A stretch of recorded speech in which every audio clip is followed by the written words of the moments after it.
बच्चों नमस्कार।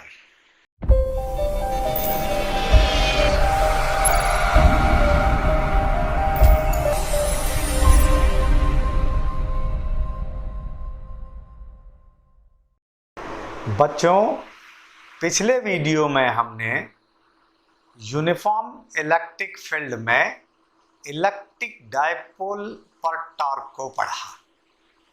हम ये भी जानते हैं कि लीनियरली मोशन में जो काम फोर्स करता है रोटेशनल मोशन में वही काम टॉर्क करता है। और अगर किसी बॉडी के ऊपर फोर्स अप्लाइड करने पर उसमें डिस्प्लेसमेंट होता है तो हम कहते हैं कि अमाउंट ऑफ वर्क होता है। यानी वर्क की यही डेफिनेशन है कि किसी बॉडी के ऊपर फोर्स अप्लाइड करने पर उसमें डिस्प्लेसमेंट होना चाहिए। और फिर हम ये भी कहते हैं कि जो काम लीनियरली मोशन में फोर्स कर रहा है वो रोटेशनल में टॉर्क कर रहा है। तो हम ये भी जानते हैं कि टॉर्क का नेचर तो किसी भी बॉडी को रोटेट कराने का होता है। तो जब हम यूनिफॉर्म इलेक्ट्रिक फील्ड में इलेक्ट्रिक डायपोल को रखेंगे तो इलेक्ट्रिक फील्ड के कारण उसके दोनों चार्जेस पर प्लस क्यू और माइनस क्यू दोनों चार्जेस पर सेम मैग्नीट्यूड का फोर्स, जानते हो ना इलेक्ट्रिक फील्ड में चार्ज पार्टिकल पे जो फोर्स लगता है कितना होता है वो F equal to Q E. तो फिर दोनों चार्जेस के ऊपर क्यू ई फोर्स काम करेगा और उनकी डायरेक्शन अपोजिट होगी। तो इलेक्ट्रिक फील्ड में डायपोल रोटेट होगा, घूमेगा और वो घूमकर फील्ड के पैरेलल आने का प्रयास करेगा, ट्राई करेगा, यानी इलेक्ट्रिक फील्ड के पैरेलल लाने का प्रयास। तो किसी अपन ये भी कह सकते हैं, उल्टा भी चल सकते हैं कि अगर इलेक्ट्रिक फील्ड में कोई इलेक्ट्रिक डायपोल इलेक्ट्रिक फील्ड की डायरेक्शन में रखा हुआ है, इक्विलिब्रियम की कंडीशन में है, स्टेबल इक्विलिब्रियम की कंडीशन में है और उसको आप किसी एंगल से रोटेट कराते हो तो भी अमाउंट ऑफ वर्क होगा, क्योंकि रोटेशनल मोशन में जो वर्क होता है वो टॉर्क और एंगुलर डिस्प्लेसमेंट के डॉट प्रोडक्ट के इक्वल होता है। यानी एंगुलर डिस्प्लेसमेंट और टॉर्क का आपको प्रोडक्ट देखना है। तो जो अमाउंट ऑफ वर्क होगा हम उसको कैलकुलेट करने जा रहे हैं। मैं आपको दो तरीके से बताने का प्रयास करूंगा। एक मैं एक जनरल मेथड लेकर के चलूंगा और एक अल्टरनेटिव मेथड को लेकर के चलूंगा कि इलेक्ट्रिक फील्ड में डायपोल को रोटेट कराने में, टर्न कराने में जो वर्क होता है उसको अपने को कैलकुलेट करना है। आइएगा, मैंने बोर्ड के ऊपर एक डायग्राम इसका बना रखा है, देखें अपन क्या है वो चीज। देखिएगा बच्चों ध्यान से कि यहाँ पर मैंने ये एक यूनिफॉर्म इलेक्ट्रिक फील्ड लिया है।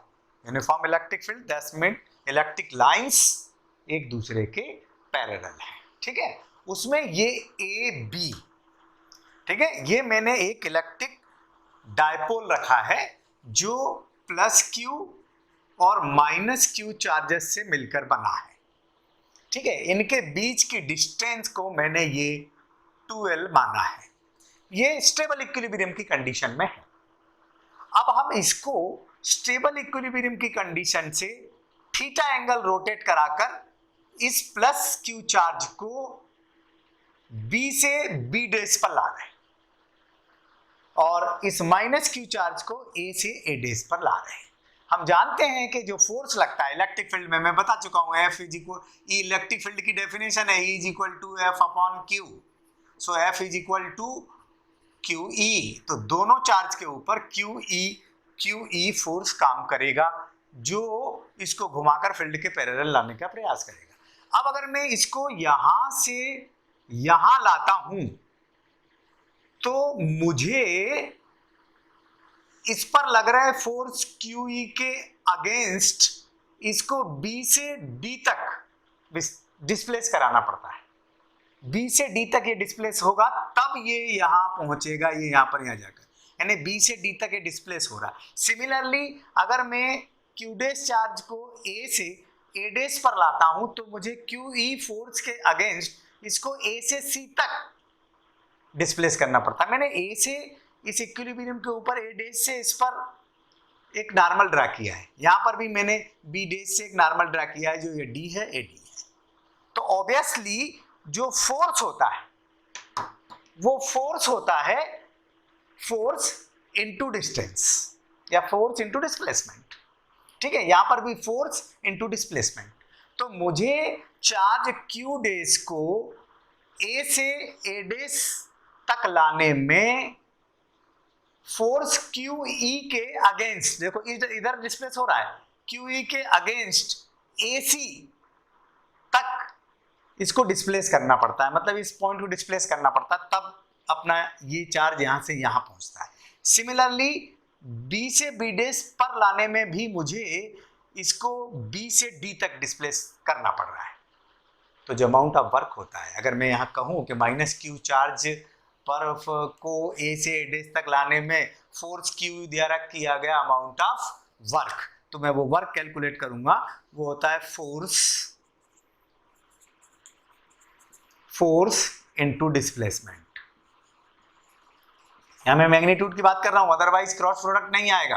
आप चाहें तो मैं ऐसा कर देता हूं, फोर्स होता है क्यू ई इनटू डिस्प्लेसमेंट हो जाएगा ए सी। सिमिलरली ये मैंने माइनस क्यू चार्ज के लिए किया था, अब मैं करूंगा प्लस क्यू चार्ज के लिए। मैंने प्लस क्यू चार्ज को बी से बी डेज तक लाने के लिए मुझे फोर्स क्यू ई के अगेंस्ट बी से डी तक इसको डिस्प्लेस करना पड़ेगा। तो जो अमाउंट ऑफ वर्क होगा वो वर्क हो जाएगा यहां पर क्यू ई इनटू डिस्प्लेसमेंट कितना, बी डी। तो जो total amount of work done होगा हम दोनों को ऐड कर देंगे। वर्क सिंपली एडिटिव प्रॉपर्टी को फॉलो करोगे क्योंकि वर्क एक स्केलर क्वांटिटी है। तो total amount of work done on the dipole वो हो जाएगा आपका W is equal to Q E into A C plus Q E into B D. ये दोनों को मैंने प्लस कर दिया। यहाँ क्यू ई कॉमन आ रहा है तो मैं क्यू ई को कॉमन ले लूंगा और ये हो जाएगा Q E A C plus B D. But from figure देखो ध्यान से, A C is equal to B D, दोनों इक्वल है। तो चाहो तो ए सी के प्लेस पे बी डी लिख दो या बी डी के प्लेस पे ए सी लिख दो। अगर मैं बी डी के प्लेस पे ए सी लिखता हूं तो वर्क हो जाएगा आपका Q E into twice of A C. अब ये ए सी की वैल्यू निकालना अपने को, ये ए सी की वैल्यू वो आप यहां पर देखिएगा। ए सी की वैल्यू अगर मैं निकालने जाता हूं तो आप इस ट्रायंगल को उठाइए। नाउ इन ट्रायंगल ए डेस सी ओ या ओ ए डेस सी, ओ ए डेस सी, देखिए ये एंगल अगर थीटा है तो ये एंगल भी थीटा होगा। तो इस राइट एंगल ट्रायंगल में ये आपका हाइपोटेनियस हो गया, ये आपका बेस हो गया और ये आपका परपेंडिकुलर हो गया। अब हाइपोटेनियस आपके पास नोन है क्योंकि इसकी लेंथ, डायपोल की जो लेंथ है ये 2l है, तो ऑब्वियसली ये हाफ लेंथ कितनी हो जाएगी, l। ठीक है, और अगर मैं यहां पर AC चाहता हूं, एक बार फिर से थोड़ा सा ध्यान से पहले मैं देख लूं, यहां पर थोड़ा सा इस स्टेप को रोक रहा हूं, मैं इसको रोक रहा हूं और पहले मैं आपको एक और फार्मूला लिख दूं कि मुझे चाहिए AC। तो AC इज इक्वल टू हो जाएगा, देखो ध्यान से, यहां से OA माइनस OC। अब OA यानी ये तो L है, इफेक्टिव लेंथ का आधा, तो ये तो आपका L है और मुझे चाहिए OC। और OC के लिए मैं ये ट्रायंगल ले रहा हूं, देखना ध्यान से, ये वाला ट्रायंगल। तो जब ये ट्रायंगल लूंगा, now in right angle triangle कौन सा है, देखो ओ ए डे सी, ये रहा। इसमें मैं लगा रहा हूं, मुझे बेस चाहिए, हाइपोटेनियस है, बेस चाहिए, मतलब ये डिस्टेंस चाहिए OC। तो मैं base by hypotenuse, OC by, ठीक है, हाइपोटेनियस है OA डेस और बेस बाय हाइपोटेनियस होता है cos theta. So OC is equal to OA dash cos theta और OA dash है L, so AC is equal to L cos theta. और इस OC की वैल्यू को मैं यहां रख रहा हूं, देखिएगा ध्यान से. तो AC इज इक्वल टू मिलेगा मुझे L minus L cos theta.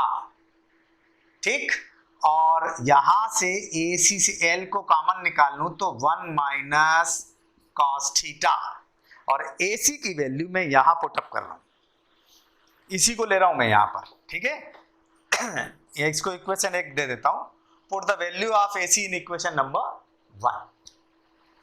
तो मैं यहां लिखूंगा W is equal to QE into 2 into L 1 minus cos theta, Q into 2L.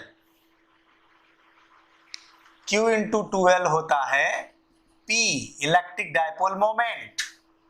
तो मैं यहां P रख दूंगा, तो ये हो जाएगा W is equal to PE 1 minus cos theta. ये अमाउंट ऑफ वर्क होता है इलेक्ट्रिक फील्ड में डायपोल को रोटेट कराने के लिए, है ना. यहाँ पर P इलेक्ट्रिक डायपोल मोमेंट है.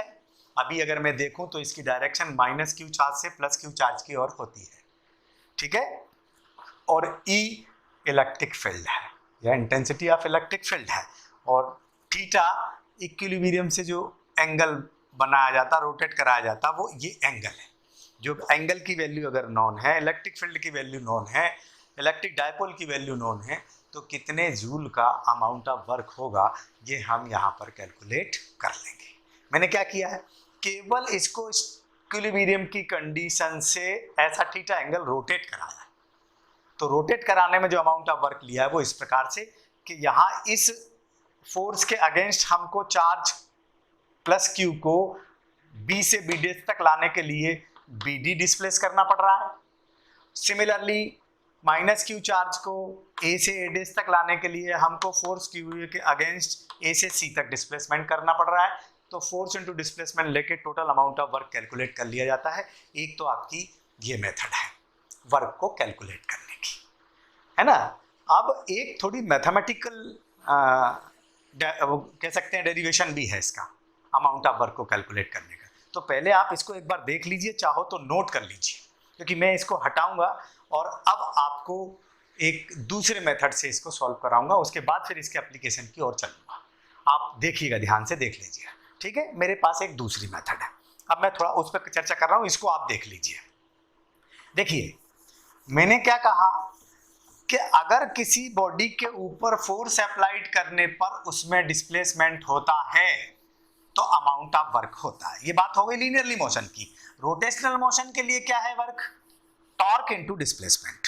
बट फिजिक्स में generally small amount of work calculate करते हैं, मतलब कोई भी फिजिकल क्वांटिटी को स्मॉल लेवल पर कैलकुलेट करते हैं और फिर उसको इंटीग्रेट या समेशन करने पर total amount of work calculate कर लेते हैं.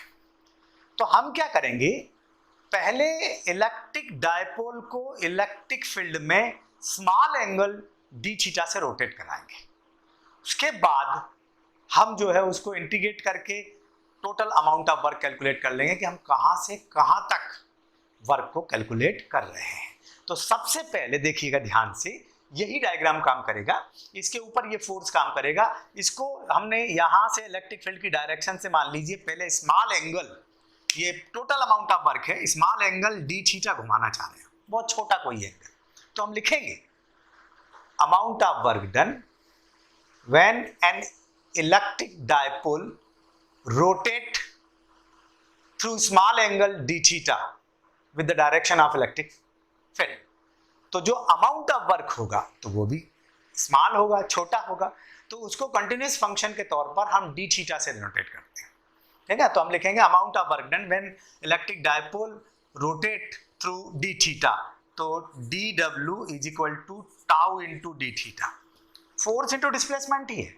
लीनियरली मोशन में जो काम फोर्स करता है वो यहाँ पे टॉर्क करेगा, और लीनियरली मोशन में जो काम डिस्प्लेसमेंट करता है वो यहाँ एंगुलर डिस्प्लेसमेंट करेगा। और टॉर्क हमने क्या पढ़ा था इसके पहले वाले चैप्टर, उसमें टॉर्क जो होता है वो होता है पीई साइन थीटा। इसके पहले वाले वीडियो में हम टॉर्क को पढ़ चुके हैं। तो फिर यहाँ पे हम लिख देंगे D W is equal to PE sine theta D theta. ये मान लीजिए कोई स्मॉल एंगल रोटेट करे, मैं यहाँ आपको अलग से दिखा देता हूँ कि मैंने बहुत छोटे एंगल से इसको रोटेट करवाया, ये वाले एंगल से डी थीटा से इसको, ठीक है ना, इसको। अब मैं इसको मान लीजिए यहाँ से यहाँ तक रोटेट कराना चाह रहा हूँ, तो मैं कोई एक एंगल इसको मान लेता हूँ θ1, इसको मान लेता हूँ θ2। तो मैं लिखूंगा total amount of work done when an electric dipole rotate from θ1 to θ2 in the electric field. ठीक है, तो total amount of work done के लिए कंटिन्यूस फंक्शन में इंटीग्रेशन का इस्तेमाल होता है। dw 0 to w is equal to हो जाएगा कहां से कहां तक, इनिशियल θ1 से θ2 PE sign theta D theta. ये लोअर लिमिट है, ये अपर लिमिट है।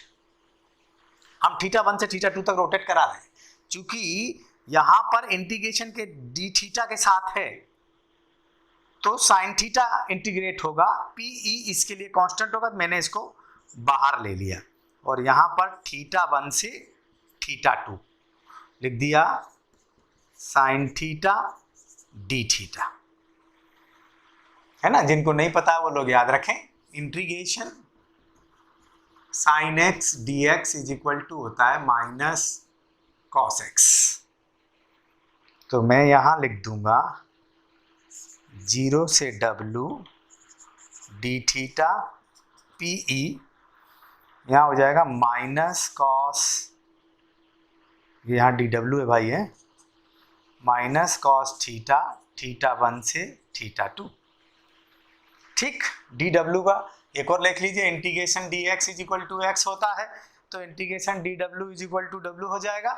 तो मैं अब इसको हटा रहा हूं, मैं यहां से इसको हटा देता हूं, ये हो जाएगा w ब्रैकेट के अंदर ले लिया, लोअर लिमिट या अपर लिमिट, PE मैंने बाहर ले लिया और माइनस कॉस थीटा θ1 से θ2। ठीक, अब लिमिट रख दो, पहले अपर लिमिट रखते हैं वेरिएबल के प्लेस पे, फिर माइनस करके लोअर लिमिट रखते हैं।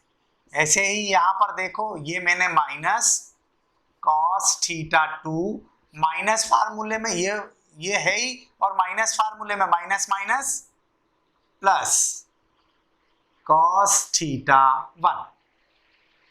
सो ये this is w is equal to PE, ये प्लस को मैं पहले ले लेता हूं, cos θ1 माइनस cos θ2, कितने से कितने एंगल तक रोटेट करा रहे हो, ये फार्मूला इस्तेमाल हो जाएगा आपका। अब अगर आप इक्विलिब्रियम की कंडीशन से रोटेट करा रहे हो, जो पहले वाला मैंने डेरिवेशन फाइंड किया था, तो यहां आपको लिखना पड़ेगा if θ1 is equal to 0, equilibrium की कंडीशन ये है, और यहां से यहां तक रोटेट करा रहे हैं, एंड θ2 को कोई एंगल मान लिया मैंने थीटा, जैसे मान लीजिए 30 डिग्री तक ले जा रहे हैं, 40 डिग्री तक ले जा रहे हैं, 60 डिग्री तक ले जा रहे हैं, तो ये 60 0 से इक्विलिब्रियम से, यहाँ वैल्यू पुटअप कर दीजिए, WPE है ना, cos θ1 0 माइनस cos थीटा, और cos 0 की वैल्यू क्या होती है, cos 0 की वैल्यू होती है 1। तो देखो ये पहला वाला फार्मूला आपका आ गया। हाँ, वैसे अपन चाहें तो जहां अपन ने यहाँ इंटीग्रेशन किया है θ1 से θ2, यहाँ 0 से थीटा भी कर सकते हैं, मतलब इक्विलिब्रियम से थीटा तक ले जाएं तो यहाँ भी कर सकते हैं, थोड़ा सा चेंज कर सकते हैं अपन, इसको देख सकते हैं।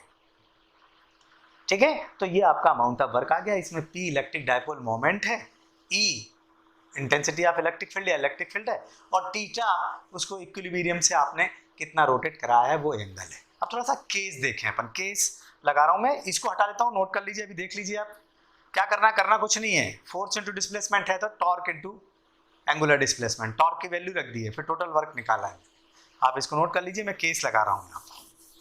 ठीक है, केस फर्स्ट यहां ले लेता हूं, केस फर्स्ट यहां ले लेता हूं, केस सेकेंड, यहाँ ले लेता हूँ केस थर्ड, यहाँ कहता हूँ if theta is equal to 0, मतलब मैंने डायपोल को ऐसा ही रखा हुआ है और इसको कहते हैं स्टेबल इक्विलिब्रियम। आपसे अलग से भी पूछ सकते हैं कि स्टेबल इक्विलिब्रियम में अमाउंट ऑफ वर्क क्या होगा। ठीक है, यहां रखो थीटा cos 0, तो देखो भाई PE 1 माइनस और cos 0 की वैल्यू 1 होती है, तो 1 minus 1 0, so W is equal to 0। That means अगर इलेक्ट्रिक डायपोल स्टेबल इक्विलिब्रियम की कंडीशन में है तो कोई अमाउंट ऑफ वर्क नहीं होगा, है ना, वो बिल्कुल फ्री रहेगा, इक्विलिब्रियम की कंडीशन में रहेगा। ठीक, तो 0 पे कोई वर्क नहीं है। If theta is equal to 90, मान लीजिए आप यहां से और यूं ले जा रहे हो, cos 90 वैल्यू 0 होती है तो ये टर्म 0 हो जाएगी। अमाउंट ऑफ वर्क क्या होगा, W is equal to PE। P electric dipole moment, E electric field, और अगर डायरेक्ट गिवन नहीं है तो Q इंटू 2L से P निकल सकता है, यहां पर कैलकुलेट कर लेंगे। यहां पर if theta is equal to 180, मतलब मैंने अनस्टेबल इक्विलिब्रियम की कंडीशन में रखा है। अब ऐसा यूं ले जा रहा हूं, ऐसा इतना रोटेट करा रहे हैं अपन, तो ये cos 180 की वैल्यू यहां रखो, cos 180 इसमें -1 cos 180 की वैल्यू। ठीक है, so W is equal to PE 1 minus और ये minus plus, so W is equal to 2PE। यानी यहां देखो स्टेबल इक्विलिब्रियम में कोई वर्क नहीं है, अनस्टेबल इक्विलिब्रियम में 90 के एंगल से घुमाने के अमाउंट का जस्ट डबल है। दैट मीन्स सबसे ज्यादा वर्क अनस्टेबल इक्विलिब्रियम की कंडीशन में लाने तक होगा। 90 तक इसका इससे हाफ है, मतलब इसका जस्ट डबल है अनस्टेबल इक्विलिब्रियम में। तो हम न्यूमेरिकली ये भी पता कर सकते हैं कि अगर तुम्हें 90 तक घुमाने में अमाउंट ऑफ वर्क पता है तो 180 तक घुमाने में उसका डबल कर दो, या 180 तक घुमाने में अमाउंट ऑफ वर्क पता है तो 90 तक के लिए उसका हाफ कर दो, और यहाँ पर स्टेबल इक्विलिब्रियम में कोई वर्क नहीं होगा। ये आपका अमाउंट ऑफ वर्क है। अब इसी में मैं आपको अगले डेरिवेशन में बताऊंगा, है वो अमाउंट ऑफ वर्क ही, लेकिन कहां से कहां तक, या फिर मैं पुरानी उसके डेरिवेशन की तरफ नहीं जाता हूं, बल्कि मैं यहीं पर एक कॉन्सेप्ट आपके लिए और लेकर के आता हूं। क्या कॉन्सेप्ट है, यहां पर potential energy of electric dipole भी किन्हीं बुक में उल्लेखित की गई है, वो भी अमाउंट ऑफ वर्क ही है। तो यहां थोड़ा सा आपका हेडिंग बदल सकता है, वो हो सकता है potential energy of N electric dipole in uniform electric field. तो वर्क और पोटेंशियल एनर्जी में क्या डिफरेंस है वो मैं आपको बता देता हूं। थोड़ा सा ही डिफरेंस है। क्या डिफरेंस है वर्क उसमें, कि ये कहते हैं इलेक्ट्रिक डायपोल को इन्फिनिटी से इलेक्ट्रिक फील्ड में लाने में जो अमाउंट ऑफ वर्क करना पड़ता है वो पोटेंशियल एनर्जी ऑफ डायपोल कहलाता है। इन्फिनिटी से इन्फिनिटी पे तो पोटेंशियल एनर्जी 0 है, फिर यहां तक लाने में जो वर्क करना पड़ता है।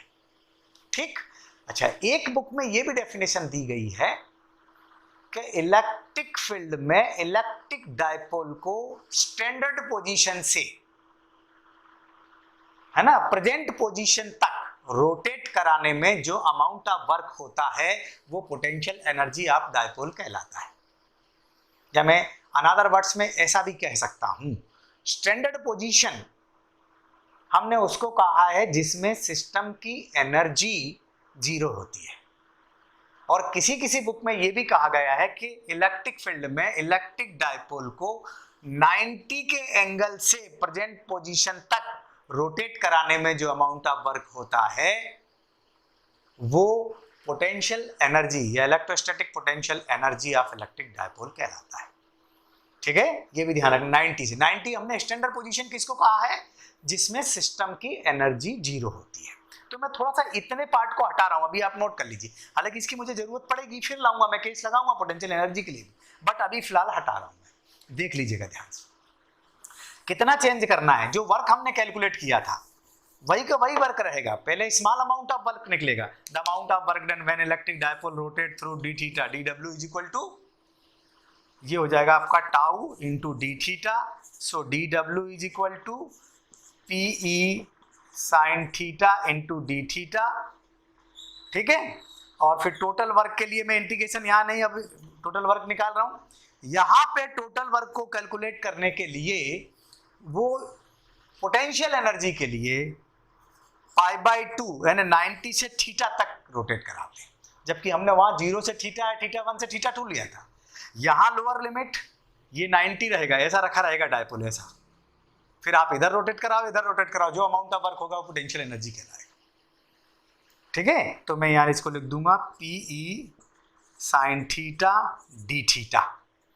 ठीक है, क्या चेंज होगा, केवल इतना चेंज आएगा कि हम P को तो बाहर ही ले लेंगे, π/2 से theta sine theta D theta.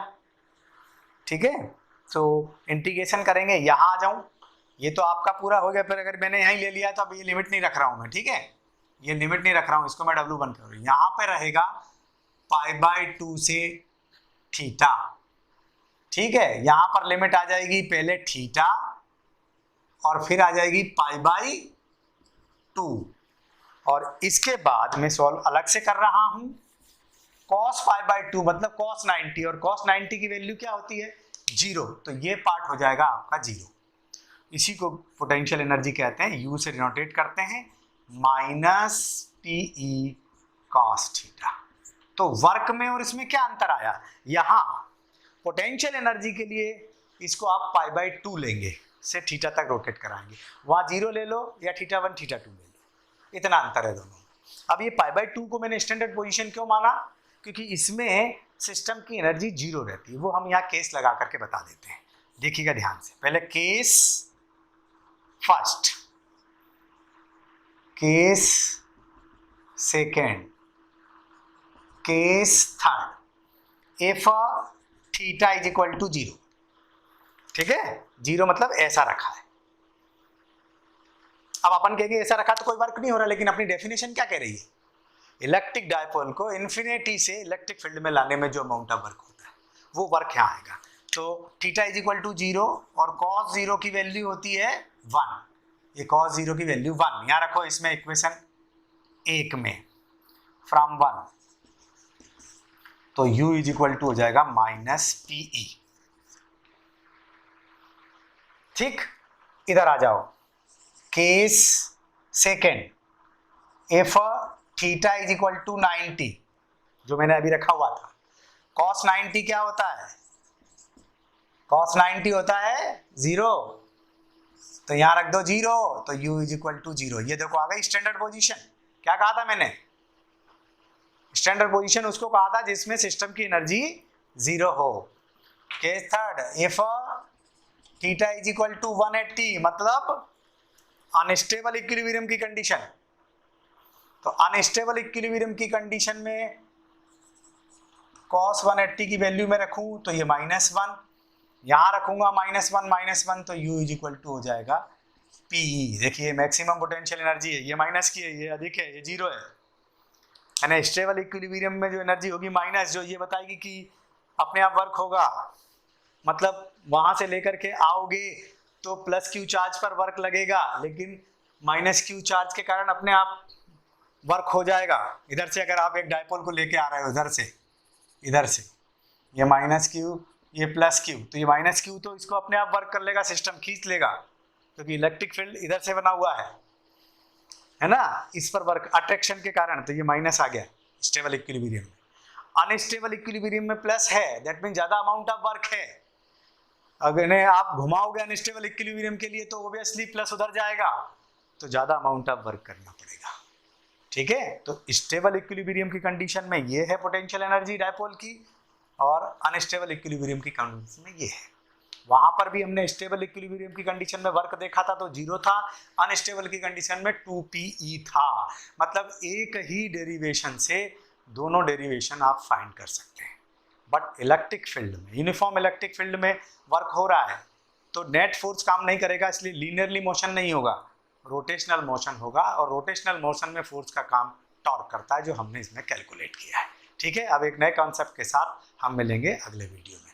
Videos अच्छे लगें तो सब्सक्राइब करें, लाइक करें और कमेंट्स करें, और कोई डिमांड यदि आपकी है तो मुझे सेंड करें, मैं उस पर वीडियो बनाकर आपको भेजूंगा। नमस्कार।